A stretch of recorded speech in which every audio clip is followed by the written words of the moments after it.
pasien-pasien yang tinggalnya domisilinya di luar Jakarta tapi sedang berobat di rumah sakit yang ada di Jakarta. Sebagai perusahaan yang sangat fokus di bidang onkologi, CKD itu merupakan perusahaan joint venture Chongqing dari Korea dengan Otto Pharmaceutical Indonesia. Topik ini sangat berkenaan dengan produk-produk kami yang memang kami fokus hanya produk-produk. Saya harap support kami juga bisa membantu Yayasan Kanker Indonesia untuk terus memberikan edukasi dan memberikan naungan kepada komunitas kanker dan memberikan semua kebaikan-kebaikan untuk semua stakeholder yang bekerja di dunia kanker. Habib zaman dulu, namanya Hippocrates, dia melihat bahwa sebuah pertumbuhan itu tumbuhnya seperti kepiting. Dalam bahasa Yunani adalah karkinoma, dan kemudian seperti capit kepiting ini kalau kita lihat sini ya. Tuh. Nah kemudian di sesudah Yunani zaman Romawi, mereka pakai bahasa Latinnya kepiting, bukan karkinoma tapi cancer. Seperti bintang zodiak saya sendiri supaya tahu kalau kasih kartu ulang tahun pada waktu cukup banyak ya untuk nabung ya, saya cancer. Kemudian lebih lagi maju kalian di Eropa memakai data onkos atau onkologi untuk ilmunya. Nah ini adalah beberapa angka-angka. Kita tetap nomor satu di Indonesia, paru, payudara, kolorektal, prostat, lambung ini di dunia. Kita kanker lambung sedikit sekali, kebetulan karena faktor psikis kita agak beda. Dan kalau kita melihat ini paling banyak dari yang ada di sini adalah payudara. Sebetulnya kanker itu terjadi karena ada perubahan gaya hidup Indonesia. Bukan karena kita semakin kaya, justru kita semakin mampu untuk hidup berlebihan. Ini adalah salah satu konsekuensi dari kemerdekaan dan pembangunan politik. Sejak awal saya berkecimpung dalam dunia kanker, saya selalu, kalau tim minta presentasi, saya selalu mengingatkan ini pada semuanya, cerdik, ya, cerdik, bukan singkatan dari ini ya, cek kesehatan rutin, nyahkan asam rokok, ya, maksudnya nyahkan asam rokok, rajin aktivitas fisik, ini ya, jadi bidang saya ya. Kemudian diet yang sehat, yang seimbang, jangan lupa istirahat yang cukup dan stres, ya, kelola stres. Selalu dari sejak saya awal di Yayasan Kanker Indonesia tahun 2013 ya, kurang lebihnya ya. Nah, saya akan mulai dengan yang namanya kenapa sih kita harus exercise ya? Karena banyak sekali boleh dikatakan hasilnya atau manfaatnya ya apabila kita melakukan exercise secara rutin. Kita bisa mulai, tadi sudah disampaikan juga bahwa obesity itu kan, atau obesitas atau kegemukan saja juga merupakan sumber dari banyak sekali penyakit nantinya ya. Kemudian udah pasti kalau kita exercise secara rutin kan, kita kan napasnya kan akan meningkat ya dan teratur. Itu juga akan menyebabkan oksigen dalam tubuh kita juga akan lebih banyak ya. Terus udah pasti latihan weight training akan meningkatkan kekuatan otot. Kalau kita nyeri-nyeri kronis di sistem alat gerak kita, dengan olahraga itu udah pasti bisa kita kurangi atau kita atasi atau kita manage ya. Kita mempunyai kekuatan yang lebih pada saat kita menghadapi virus ya. Ini mungkin saya ada sedikit cerita ya. Saya tahun 2020 di awal bulan Februari Maret saya kena COVID. Pada waktu itu kita belum ada yang tahu, even dokter-dokter pun masih bingung protokol pengobatan untuk pasien COVID. Saya masuk rumah sakit dengan paru yang penuh dengan bintik-bintik putih gitu ya. Kemudian CT scan juga penuh, gejalanya ya lumayan, walaupun kemudian pada hari pertama, hari kedua, hari ketiga saya dirawat, tidak ada stay stagnan di situ saja. Nah, pada hari ke-3, 4 itu saya mulai berpikir nih, atlet aja kalau latihan fungsi parunya membaik. Ya, akhirnya saya diam-diam di ruang rawat saya latihan exercise walaupun pelan sekali. Sampai suatu waktu saya kepergok sama perawat lewat kaca kecil tuh ya, kalau di rumah sakit ada kaca di pintu. Dia masuk, "Dok, jangan," katanya gitu kan. Kalau dokter ada apa-apa, siapa yang tahu kan? Kita pada waktu awal-awal COVID kan orang perawat aja kan masuk paling sehari cuma 2 atau 3 kali. Saya diomelin. Udah. Kemudian besoknya juga karena saya udah bosan, saya pikir ya itu saya percaya banget gitu bahwa olahraga itu akan meningkatkan atau memperbaiki fungsi paru. Sekarang kan kita problemnya waktu sesak napas karena virus itu ada di paru. Sampai pada akhirnya dari yang mulai saya nggak lagi tidur karena takut nggak bangun lagi gitu ya. Sampai akhirnya saya pede untuk melakukan exercise ringan, lari-lari walaupun dengan jarum infus kiri dan kanan gitu ya. Sampai hari ke-15 saya dirilis, dibolehkan pulang ke rumah walaupun dengan status. Jadi ini kita coba lah.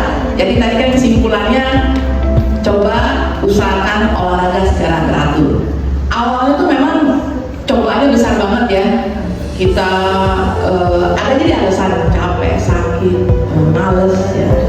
Nah ini ada sedikit motivasi lah ya, bahwa ajaklah saudara, teman atau keluarga untuk olahraga bersama ya, dan kombinasi dengan hobi dan yang sifatnya juga untuk menyenangkan dan bisa meningkatkan stres sekaligus, misalnya yoga, pilates atau tai chi dan sebagainya ya. Nah, oleh karena itu nih, tapi sebelum kita berolahraga coba konsultasi dulu sama dokternya ya. Nih, konsul dengan ahli untuk pengawasan dan menentukan aktivitas olahraga yang tepat dan aman untuk dilakukan. Misalnya saya punya pasien post kanker mame misalnya ya, kita harus hindari gerakan tentunya bagian yang masih kaku banget, masih ada luka dan sebagainya ya. Kemudian sekali lagi, olahraga nggak sama pada semua orang, apalagi dengan penderita atau survivor cancer ya. Kita harus pisahkan tuh bergantung jenis, stadium, kontraindikasi dan jenis kankernya. Kenali batasan limitasi gerak dan level fitness yang saat memulai. Kalau memang Anda nggak pernah olahraga atau baru lama dirawat, ya mulainya pelan-pelan banget dulu. Gerakannya juga terbatas ya. Mulai dengan ringan, low impact, range of movement yang sesuai toleransi, stretching boleh, lengthening boleh ya. Selalu jangan lupa pemanasan dan olahraga yang memang disukai, dan jangan pernah maksa diri dengan ambisi yang terlalu berlebih.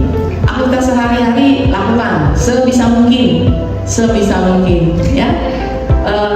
Ini juga nih aktivitas sehari-hari lakukan ya, lakukan misalnya berjalan kaki, aktivitas rumah tangga, coba kerjain sendiri, mungkin bapak-bapak mencuci mobil, bermain sama anak dan cucu, mengajak binatang peliharaan ya. Jadi itu mulai coba ya, dansa, nyenengin loh itu semua ya, dok ya, Prof ya, nyanyi ya, oke.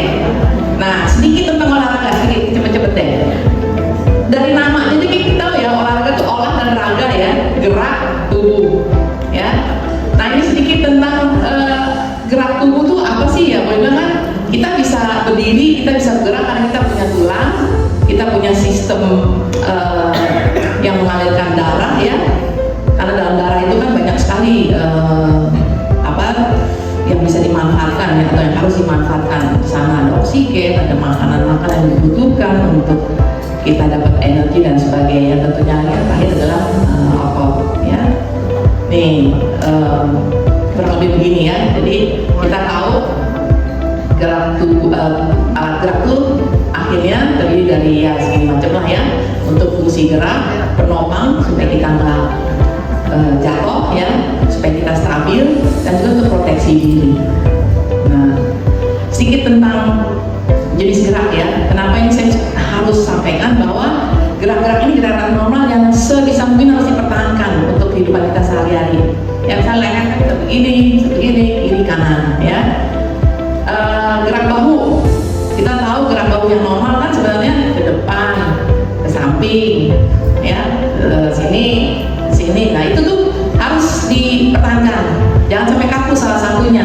Nanti kalau kaku begini sakit, itu kita nggak bisa melakukan gerakan-gerakan seperti itu. Nanti sama Mbak Fitri akan disampaikan beberapa gerakan-gerakan. Tapi saya tambahin ini supaya ibu tahu bahwa gerakan-gerakan inilah yang harus ibu latih supaya bisa tetap dilaksanakan. Siku, ya, siku juga nekuk, lurus, ya, pronasi, supinasi itu harus bisa dilakukan, ya, dan bisa dilatih, ya, bisa dilatih. Pokoknya kalau ototnya, ligamennya, tendonnya, tulangnya oke, nggak ada masalah, itu harus bisa dilatih. Kekakuan itu sesuatu yang mudah sekali dilawan, ya. Nah ini pergelangan tangan, kemudian gerak belakang, ya. Kan kita kan dengan seiring umur memang fleksibilitas kita kan berkurang, massa otot juga akan berkurang, ya. Nah jadi emang itu harus dilatih, jangan sampai terlalu banyak berkurangnya, ya. Nih gerak panggul, bisa kan? Kita kan perlu ini semua buat jalan, buat gerak, buat naik tangga. Nah usahakan gerak-gerak ini jangan sampai ada yang menghambat atau terhambat atau terlimitasi. Nah ini untuk gerak lutut, penting banget nih lutut nih, ya. Harus bisa begini, bisa lurus. Tapi ini semua bisa dilatih dan harus ibu bapak bisa latih. Gerak ankle juga, ya. Nah, jadi gerak tubuh. Gerak tubuh adalah satu aktivitas fisik tubuh yang terjadi karena kontraksi, relaksasi otot untuk menarik dan mengungkit tulang. Otot, ya. Tadi kan kita udah sepakat otot itu bisa dilatih, ya kan? Ya. Nah, kita lanjut dulu. Gimana sih caranya sampai timbul satu gerak? Itu akan melibatkan hampir semua sistem organ. Tapi yang penting, yang juga harus sehat di sini adalah sistem saraf pusat. Kan sebenarnya pengaturan gerak, perintah gerak itu datang dari pusat kita, ya, dari otak kita. Dari otak, kemudian lewat saraf, ya, kita bilangnya spinal cord. Kemudian dari saraf-saraf yang di ujung, dia perintah untuk kita melakukan gerak. Nah, jadi ini juga sangat penting untuk terjadinya gerak. Ini juga bisa dilatih, kecuali kita punya masalah di otak kita, misalnya stroke dan sebagainya. Even stroke aja bisa dilatih, ya. Asal nggak sempat pada saat stroke nggak sempat sampai ada sel-sel yang ibaratnya mati atau rusak. Nah, misalnya contoh-contoh latihan penguatan otot. Ini kalau ekstrim lah, ya, buat atlet gitu, ya. Tapi yang pasti kita bisa mulai dengan yang ringan banget. Terus sebaiknya memang dilakukan kalau untuk yang memang belum pernah latihan, apalagi habis menderita suatu penyakit gitu, ya. Yang ringan aja tanpa alat juga nggak apa-apa, ya. Kalau bisa 2-3 kali seminggu. Kemudian 4-8 jenis gerak. Yang ringan aja, nanti bagi yang ringan-ringan, ya. Kemudian stretching, tadi kan untuk bisa nekuk dengan baik, otot-otot kita harus fleksibel, ya. Ini stretching itu kenapa penting? Karena dia meningkatkan fleksibilitas sistem gerak. Dia akan mencegah kekakuan, mencegah keterbatasan gerak, ya kan? Kalau kita juga ototnya nggak terstretch dengan baik dan tidak kuat, dia postur tubuh kita akan juga nggak bagus, ya. Misalnya leher terlalu begini, jadi spasm, kita nanti sakit kepala lah dan sebagainya, ya. Ini, jadi kalau kita banyak stretching, itu nanti pengaruhnya kepada fleksibilitas dari sendi kita, ya. Membuat otot-otot fleksibel dan sehat agar dapat mempertahankan range of movement atau suku gerak sendi. Nah ini, bila otot hilang fleksibilitasnya, otot dan sendi akan menjadi kaku. Nah kalau kita udah kaku banget, kita jatuh dikit aja, salah gerak aja bisa putus atau bisa robek, ya. Yang pasti pada apabila otot, tendon, sendi, tulang yang kuat dan fleksibel, kita akan seimbang, ya. seimbang kita perlu apa supaya kita tercegah dari jatuh, cedera jatuh ya. Nah, yang berikutnya tadi, gerak kan memerlukan tenaga penggerak ya, ada energi. Nah, dibuat dari mana sih energinya? Gerak dan pembentukan energi sangat memerlukan oksigen. Energi dibuat dari sumber energi yang didapat dari makanan dan minuman. Jadi kalau kita mau bertenaga, yang harus juga makan dan minum yang bukan banyak, tapi yang sesuai kebutuhan dan tepat. Jangan terus kemudian banyak yang makan goreng-gorengan, enggak, tapi yang tepat, ya, yang sehat dan memang diperlukan untuk pembuatan energi. Nah, semua ini itu melibatkan hampir seluruh organ kita. Makanya di sini paru, jantung, sistem sirkulasi itu yang paling penting tuh, karena dari paru, dari napas kita dapat oksigen yang cukup. Jantung yang memompakan aliran darah kita yang mengandung oksigen dan makanan dan sebagainya, dan kemudian sistem sirkulasi yang tadi ya, yang menyampaikan ke seluruh tubuh. Selain pengelolaannya memerlukan liver, hati, ginjal dan sebagainya ya. Nah, kita sedikit tahu deh, sedikit aja nih ya. Kita kan tahu paru itu menyedot oksigen, kan kita perlu nih. Even dalam pembentukan energi saja, kalau nggak ada oksigen kita nggak bisa membentuk sumber energi menjadi energi. Contohnya nih, kalau ibu atau bapak lari sprint kan cuma 100 meter ya, cuma kita bicara 10 sampai 15 detik 100 meter itu ya. Tapi kenapa di akhir kita ngos-ngosan gitu? Karena selama 100 meter itu kita lari maksimal ya, sprint namanya, itu kita nggak napas. Akhirnya apa? Nggak ada oksigen. Udah, nggak ada oksigen, berhenti semua sistem persediaan energi. Tapi begitu kita finish, terus lama-lama kita napasnya terakhir lagi, oksigennya masuk, kita bertenaga lagi. Ya. Nah, jadi makanya kita perlu nih fungsi paru yang baik untuk supaya bisa menangkap oksigen. Makanya pada atlet itu sudah diukur VO2 max. Pernah dengar nggak? VO2 max. VO2 max itu adalah kemampuan paru mengambil oksigen. Makin besar kemampuan paru tersebut, makin besar pula atau makin banyak juga oksigen yang bisa dialirkan ke seluruh tubuh kita. Nah, ilmu ini aku pakai waktu aku COVID. Gitu. Makanya dengan banyaknya oksigen, pemulihan jadi lebih cepat, darah juga lebih penuh oksigen, ya kan? Kita lawan itu yang namanya virus, gitu, ya. Padahal kan dulu kan ingat nggak kalau orang COVID punya apa namanya faktor penyulit, diabetes, ya kan, hipertensi, kekentalan darah dan sebagainya. Aku punya kekentalan darah, aku punya diabetes. Makanya semua orang pikir, ya Prof ya, Mbak Ida juga pikir, wah si Karmen lewat nih. Tapi ya alhamdulillah aku bisa berdiri hari ini di sini. Alhamdulillah ya. Gitu. Nah, jadi semuanya tuh memang yang paling penting tuh ya paru, kemudian jantung yang mengantar ke seluruh tubuh, dan aliran darahnya harus lancar supaya oksigen dan makanan yang diperlukan kita, sel-sel kita untuk beregenerasi buat hidup itu terjamin.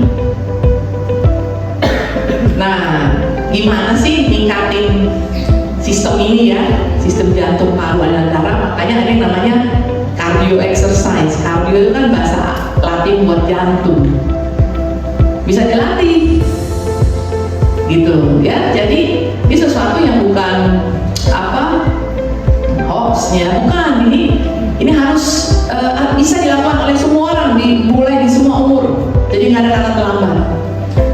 Yang paling ringan tuh ya jalan ya, terus sepeda statis kalau kita nggak mau ada impact terhadap lutut maupun apa ankle maupun tulang belakang, ya kan. Kita kan usia-usia gini kan kita nggak boleh banyak impact ya, karena emang tulang rawan kita udah mulai menurun ya. Tapi untuk meningkatkan kardio, jantung, paru, sirkulasi darah itu nggak perlu lari, nggak perlu loncat-loncat ya.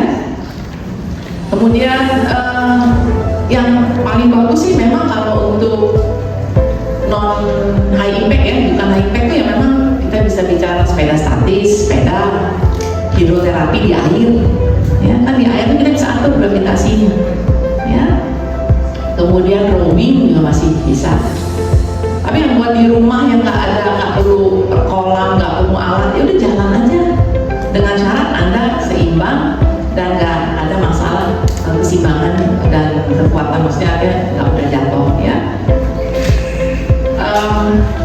Mulainya ringan dulu aja sebisa mungkin kalau lu dalam rumah bolak-balik. Nah ini yang kalau buat atlet nih, ya, kita ada zona-zona latihan. Mungkin ada yang pernah nggak latihan lari? Belum ya? Tuh kalau mereka tuh ada zona latihan, bahkan sekarang tuh ada jam-jam pintar yang mengatur ini nih. Nah, kita cukup di sini-sini aja nih, ya mungkin misalnya heart rate-nya cukup di 50-60%, tapi yang penting usahakan 30 menit ya, 20-30 menit. Kalau ini bahkan kalau kita mau latihan untuk membakar lemak kita itu harus di atas 30 menit ya, karena 20-25 menit pertama tenaga itu berasal dari pembakaran gula, lemak mau dibakar tuh ya. Lanjutnya ini renang itu memperbaiki endurance, daya tahan ya, jantung, paru, sirkulasi darah, kekuatan otot juga di renang ya, apalagi hidroterapi, ini semua meningkatkan kualitas tidur ya. Nah ini yang juga penting, setiap gaya renang berbeda manfaatnya. Kalau seseorang punya masalah pinggang ya, low back misalnya, low back pain, jangan gaya dada, jangan gaya bebas, cukup bagusnya sih, paling bagusnya gaya dulu ya. Nah ini salah satu tempat klinik saya ya. Ini kita punya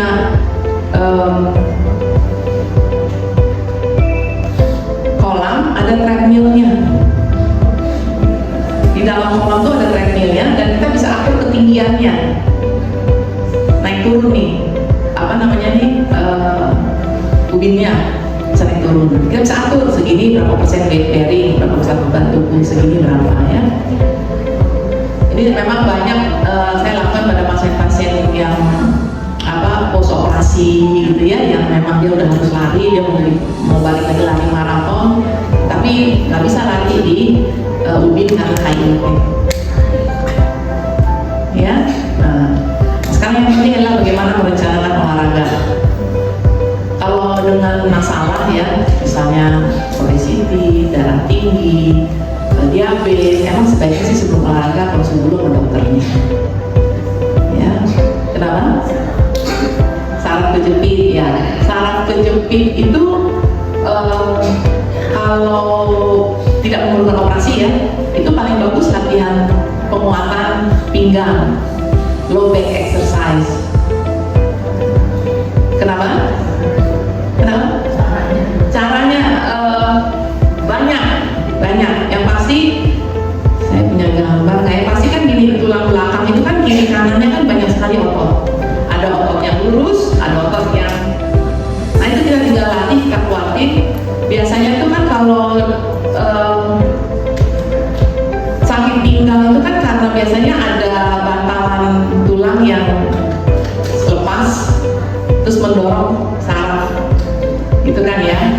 Ibu lihat low back-nya apa? Diagnosanya apa?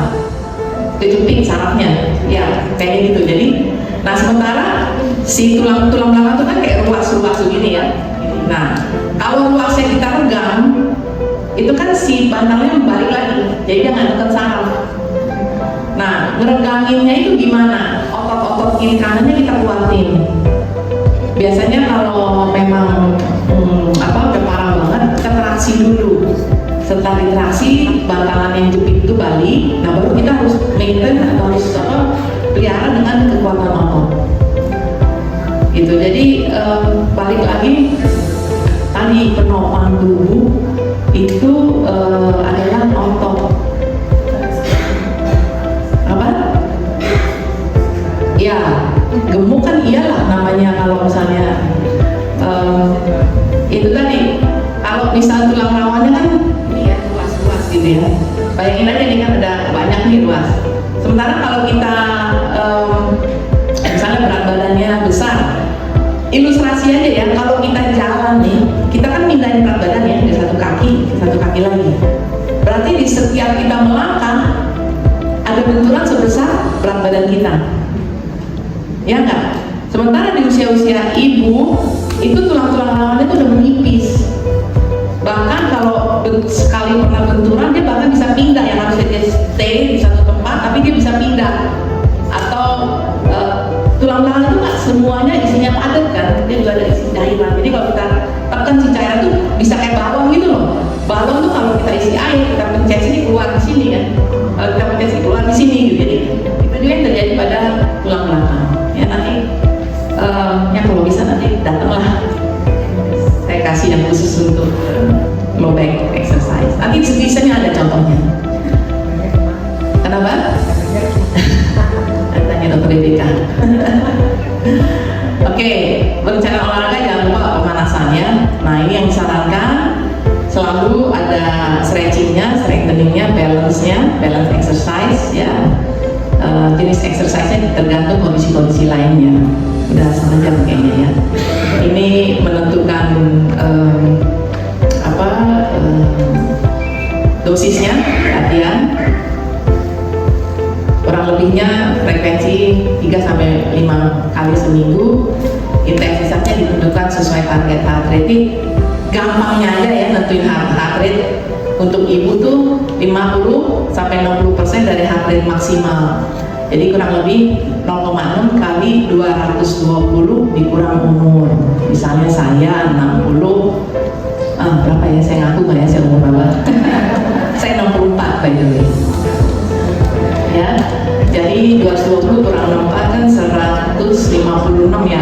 Nah, kalau untuk yang sehatnya aja, cardio exercise aja cukup 6 kali 15 sekitar 100-110 itu udah cukup untuk supaya sehat aja, supaya aktivasi jantung, supaya fungsi parunya juga maksimal. Tapi 30 menit ya, jangan jadi diskusi tentang umur saya. Pasien saya kadang suka bilang ini, mana dok KTP-nya, saya mau lihat, saya nggak percaya gitu. Kenapa? Amin, terima kasih. Ya segitu juga enggak sih.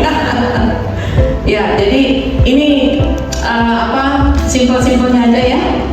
Jadi mulai dengan 5-10 menit, tapi ditingkatkan bertahap sesuai kemampuan. Tapi tetap targetnya 20-30 menit, usahakan ya. Seperti tadi, efeknya terhadap jantung, efeknya terhadap paru, efeknya terhadap pembuluh darah, efeknya terhadap semua organ tubuh kita ya. Nah ini contoh-contoh kalau kita mau lebih dari hanya sekedar sehat, lebih dari hanya sekedar meningkatkan fungsi jantung, tapi lebih misalnya kita mau lari 5 kali kilometer, 10 km, ini kan lagi ini banget ya, lari-lari di mana-mana ya. Saya punya pasien ini luar biasa, ada 5 di segrup ibu-ibu. Yang paling muda umurnya 56 tahun, yang paling tua 68. Dia beginner lah, maksudnya dia bukan lari dari berapa puluh tahun yang lalu, enggak, tapi baru benar-benar setahun sebelum dia mulai datang ke aku. Kemudian kelima ini waktu mau bilang saya mau ikut maraton, saya agak kaget juga sih ya. Bahkan salah satu dari 5 itu baru pasang kateter di bulan November. Jadi dia Januari ini berlima datang ke aku, bulan masih ada hubungan pertemanan gitu. Gua mau ini dong, mau lari nih, mau ke Berlin maraton, itu bulan Januari. Aku sampai lihat ototnya cuma segitu, umurnya udah segitu, tapi ya segitu ambisinya, ya karena mereka mau, mereka minta aku bantu dong, gitu. Udah, saya mulai dengan kirim mereka ke treadmill test ke spesialis jantung. Dari hasil itu kita buatin program, ya program untuk kardionya, program untuk penguatan ototnya, terus memperbaiki teknik lari. Kan kalau lari itu kan tergantung panjang langkah, frekuensinya, ya kan, dan kekuatan jantung, paru, kardio tadi ya, untuk menjamin ketersediaan energi, oksigen energi. Ya, yang itu dalam 1 tuh bulan November baru kateter. Bahkan saya pernah juga 2-3 bulan setelah bypass tuh Prof juga ikut maraton dan finish. Yang nomor 1 usia 64, yang umur 68 itu nomor 2 dari mereka gitu. Umur 68 tahun. Bayangin aku waktu mereka mau mulai tapi jadi aku bikinin program, terus temanku yang ahli gizi bikinin program gizinya ya tadi kan harus pas tuh latihannya. Misalnya di 3 bulan pertama yang harus dikuatin ototnya dulu sama endurance-nya. Setelah itu baru mulai tekniknya, taktiknya, terus ngatur kilometernya. Itu sampai di awal-awal saya dampingi mereka di BSD waktu itu ya. Misalnya 1 kilometer ini kecepatannya berapa, di kilometer 10 kecepatannya berapa. Terus temen aku di kilometer segini harus minum apa. Misalnya kan minum, kita kan kalau misalnya lagi lari kan kita nggak bisa makan nasi, tapi kita perlu karbo misalnya gitu ya. Terus itu semua lewat minuman yang mudah diminum gitu. Itu waktu mereka berangkat, aku sama temanku yang dokter gizi, nutrisionis ya, itu sampai aduh gimana nih men ya, bahkan mereka bilang dok ikut aja ya dok ya, cuman ya, waktu lagi emang nggak memungkinkan. Akhirnya mereka berangkat, terus pada saat mereka mau lari pun mereka masih punya jet lag pula lagi, bayangin gimana nggak aku deg-degan gitu ya. Tapi kemudian mereka kirim foto pakai medali finish dan waktunya nggak ini loh, maksudnya nggak main-main loh, antara 5 jaman ujung ya, 5 ke 6 jam, terus rata-rata 6 jam 20 menit sampai 40 menit. Bayangin Berlin Marathon hanya dalam waktu setahun. Itu jadi motivasi tuh waktu itu buat yang lain-lain, pasien dan lain ya. Jadi sebenarnya itu tadi, tubuh kita itu bisa dilatih ya, asal ada tekad dan kemauan dari kita sendiri. Termasuk juga ya kita mau melawan penyakit kita atau mencegah penyakit tertentu ya. Ini juga beberapa jenis olahraga yang bisa kita kerjakan. Sekali lagi tapi dengan volume dosis yang lebih ringan. Ini beberapa olahraga. Kemarin Dr. Devika minta saya untuk memberikan beberapa jenis gerakan yang bisa di tempat duduk misalnya ya.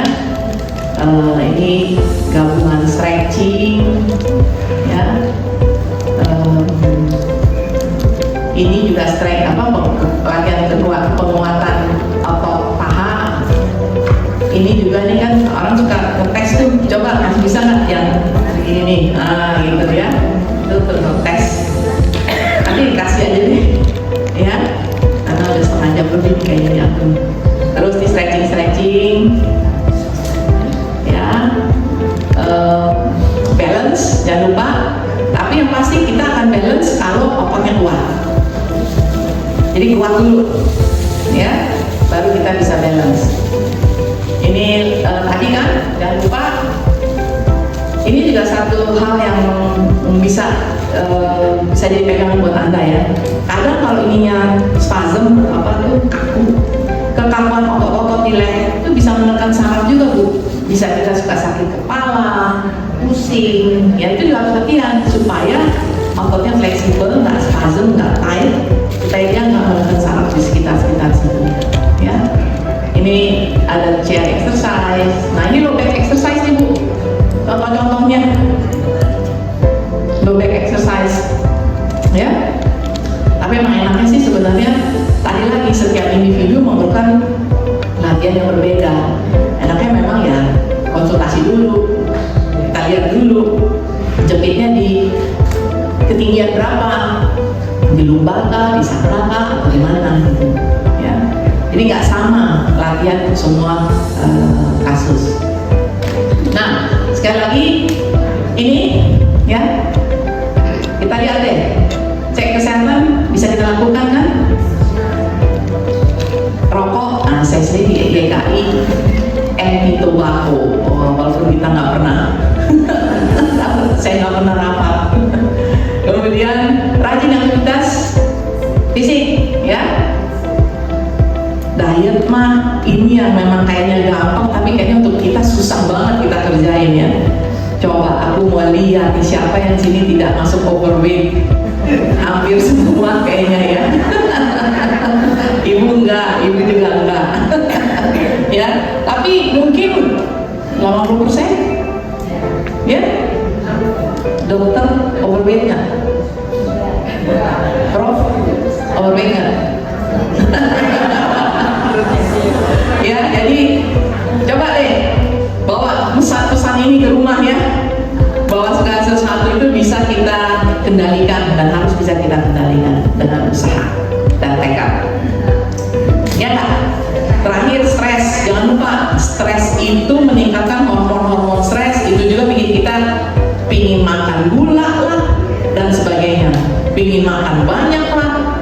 Sementara kalori intake-nya nambah, kalori yang keluarnya nggak bertambah, jadilah dia lemak yang nempel-nempel di sini, ya. Nah, ini juga beberapa tips mereka, saya rasa sih semua kita udah tahu.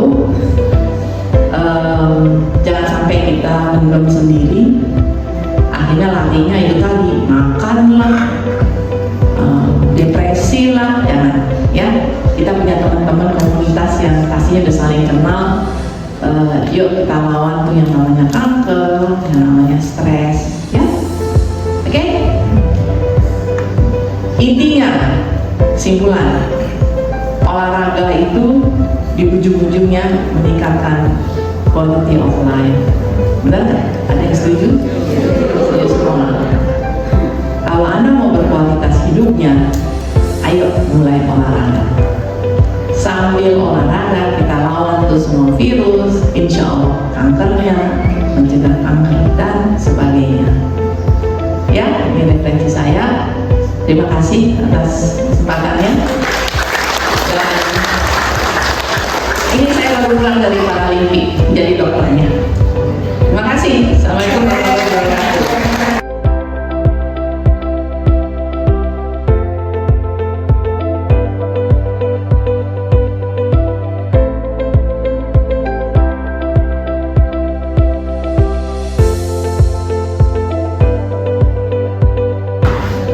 Kurang lebih begini pemikirannya. Yoga itu kan statis ya. Ya. Kita nggak libatin jantung paru kan, ya kan? Kita nggak libat, tapi kita melibatkan sistem gerak kita, sendi, otot, dan tetapi dia jadi istilahnya cuma latihan otot, tapi dia tidak latihan kardio. Makanya disarankan tetap harus jalan, karena dari jalan itulah kita ibu dapat latihan untuk meningkatkan fungsi jantung, paru, aliran darah. Jadi cardio exercise-nya. Sesimpel itu sih jawabannya. Ya, walaupun kalau ibu punya masalah di lutut, mungkin jangan jalan kaki, ya bisa sepeda. Yang penting 20-30 menit, pelan tapi konstan, kontinu. Oke?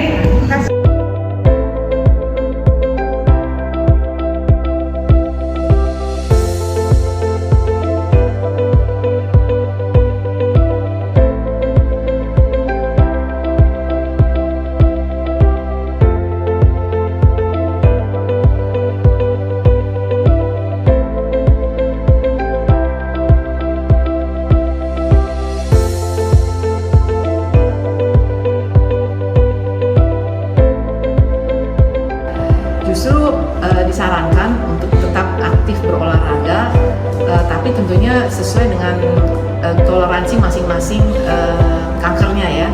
Kalau memang penyintas dan tidak ada limitasi, sebenarnya boleh sama dengan orang pada umumnya. Tapi memang sekali lagi, sebelum memulai satu kegiatan olahraga, berarti kan olahraga yang sebelumnya menderita kanker atau mengalami apa istilahnya perawatan, terapi, itu memang sebaiknya disarankan untuk konsul kepada dokter. Bagaimana? Tergantung dari jenis kankernya, stadiumnya, kemudian sedang dalam kondisi apa pada saat akan melakukan olahraga. Nggak selalu harus menunggu sampai selesai dulu perawatan kankernya atau kankernya, tapi sedini mungkin dimulai, tetapi harus disesuaikan dengan kemampuan ataupun toleransinya. Oke, yang satu lagi. Ya. Yang pasti jangan inaktif, tetap harus aktif.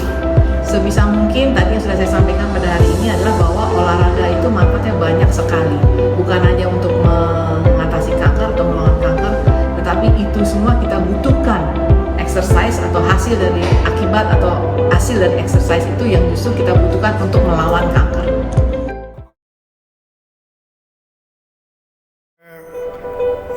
Jujur saja, deteksi dini dalam arti pemeriksaan tidak semua kanker.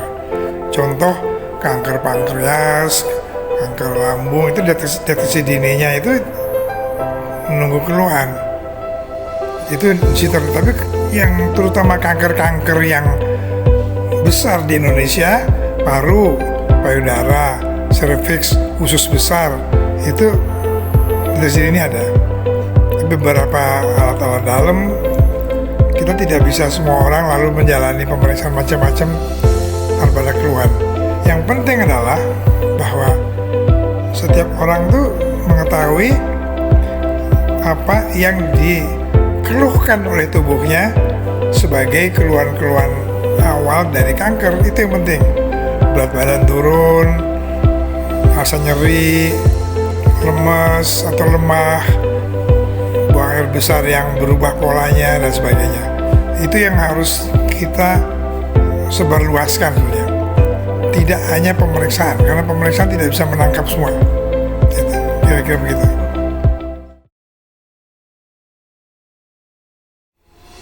Nah, kalau pada pria dan wanita, ronsen paru, periksa kotoran, dan kolonoskopi kalau perlu. Itu pria dan wanita. Kadang-kadang kalau ada keluhan ya kita lakukan pemeriksaan khusus. Tapi kalau pada pria, laboratorium PSA. Ingat bahwa banyak tes disebut tes petanda kanker yang sebetulnya tidak boleh kita pakai sebagai deteksi dini karena bisa menyesatkan. Tapi ada yang kalau darah itu laki-laki PSA, pada kanker hati AFP, yang lainnya tidak begitu banyak gunanya sebelum kita tahu bahwa ada kanker. Gitu.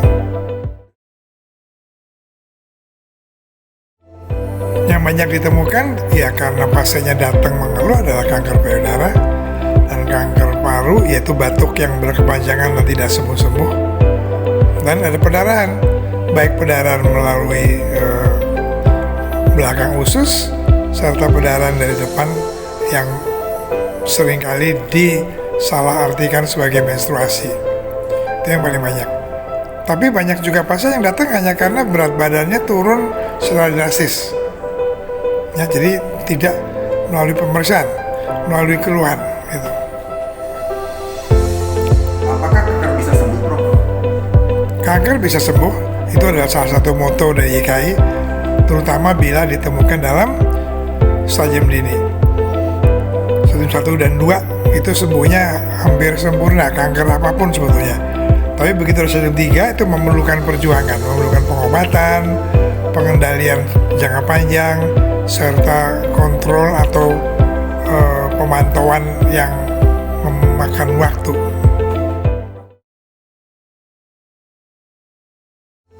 Yang penting adalah kanker dapat terjadi pada siapa saja. Bagaimanapun merasakan bahwa hidup sudah baik, bahwa sudah menjalani kehidupan yang dianggap sempurna, bebas bahan-bahan dan sebagainya, tetap dapat terjadi. Karena yang penting adalah waspada. Waspada apa? Kenalilah gejala-gejala atau lakukan deteksi dini terhadap penyakit yang memang dapat deteksi dini.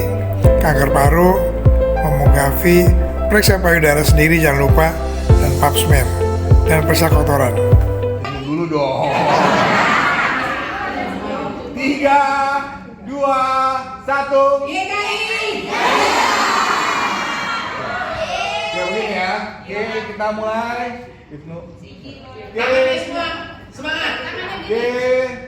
3, 2, 1. YKI.